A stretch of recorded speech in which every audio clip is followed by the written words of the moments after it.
similar to that suggestion that is coming up here.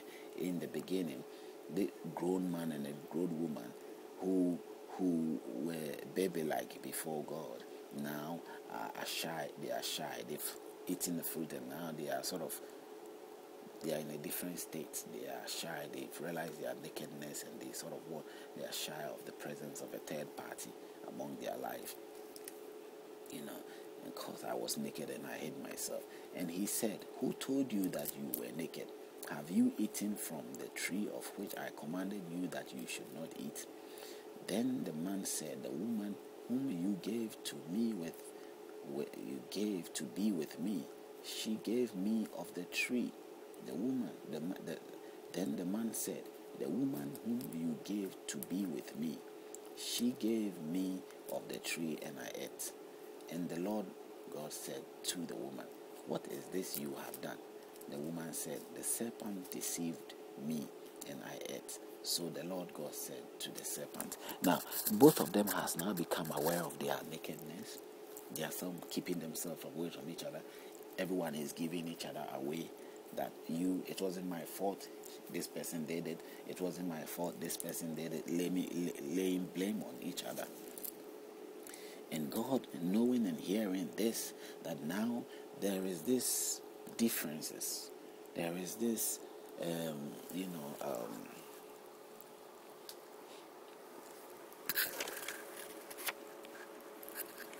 there is these differences. There is this sort of differences that has happened among these unique creature that he has formed and created there, had to then decide on what to do. And God did not correct the issue. He did not use his omnipotency powers or his unlimited powers to sort of change the moment, that instant moment. He left it as it is. That I can't get my head around that also. And then God said to them, rather,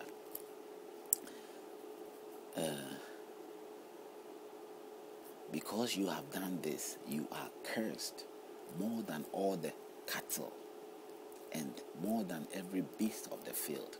That is cursing cursing God, cursing his own creation, his own handiwork. Now, no matter what the snake was, whether the snake was cunning or what, God made him cunning. God made that snake. God made that snake. Whatever the tissue that the snake was made with, God made it. The engineered idea was from God. The mechanism that the snake was made of was from God. But now we are seeing as if these snake and animal and all that were independent of their own, and they are responsible for their own lives. But no matter what it is, a man is never responsible for his own life. If I am responsible for my life, then I will be doing whatever I so please, without any interruption, without anybody standing in my way. But that is not the case. We have rulers, we have people who have conquered and taken possession and power and authority, and they decide for the lives of others. They choose what others should do. They choose the moral lives that is good for us. They choose that this should be done and this is not acceptable. They sort of control the majority say words. They are the ones that make decisions every day of the lives of others. If I am supposed to do what I want, there are so many things I want to do that there are limitations as to what I can do. People want to go out there and take as much as they want to take so that they can feed their lives and please their life and do whatever they want to do. But they can't just do that. You will go somewhere and this belongs to that person, this belongs to that person, and sometimes others have nothing belonging to them. Over the years, battles has been fought. The strong has survived. The strong has taken possession. The strong has taken control, and they have still taken control after today. Even in the animal kingdom or in whatever state, this is what this has been the normal has gone on in our lives. So man has never been, if we talk of man, it is just the few or the strong that has make decisions for the rest or the majority. And this is the case. So no matter what it is, man hasn't got a choice of doing whatever he so wants or so please. Because it is also believed that man can go wayward, man can abuse things. And yes, that is also there. But no matter what it is, whatever we abuse things is all part of the mistakes and the errors in our lives. Unlike a computer or anything that man makes, when it goes wrong, it is man's responsibility to repair it and put it right. It's the same thing that whatever created us is what that person's divine entity's power or responsibility to correct us. Now, as to how the correction can be done is what we have to look into. When a man has to correct a man, because it is not man hasn't got that unlimited ability to sort of correct man in some regards. Man has to use force to do that. Even if a man is correcting his own son, he has to use force. But because man hasn't got a complete understanding of how human being was created, we are still doing research. I've seen brilliant scientists making research, still wanting to understand what that human tissue is made up of. But until that moment, man has to use force in any means possible to do the corrections that they do. So, but when it comes to God, we believe that God is the one who created us. God has got the idea.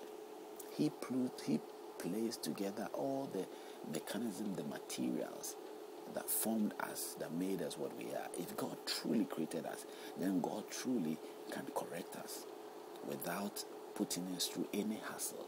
He can put us right. He can think it. Just as he created who was a let there be that, and that was that, everything obeyed him. He can sort of deliver us without a hassle at all, and he can heal us without not feeling a pain in us. According to the same book, when we read through the New Testament, it said the dead was, even in the Old Testament, at a certain point, a dead man with all his cells, dead, was risen from the grave by the power of God. And so if such power does exist, then surely God then can correct me whatever state that I was in. Adam could be corrected whatever state that he was in.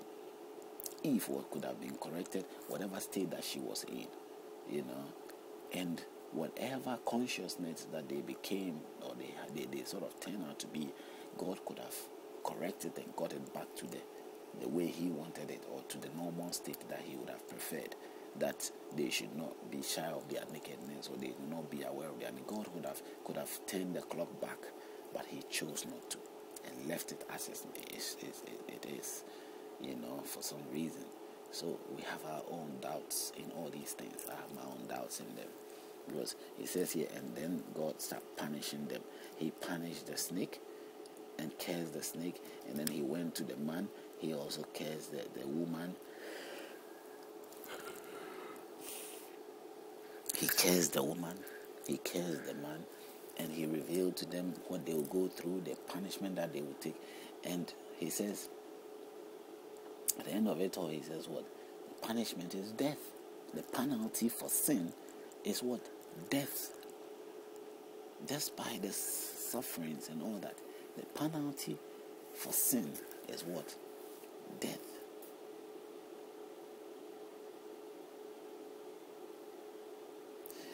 Adam said, because you have heeded the voice of your, then to Adam he said, because you have heeded the voice of your, that is Genesis 3, chapter 17, verse 17, and have eaten from the tree of which I commanded you, saying you should not eat of it.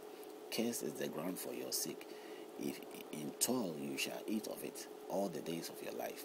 Both thorns and thistles it shall bring forth for you, and you shall eat the herb of the field in the sweat of your face, and shall eat bread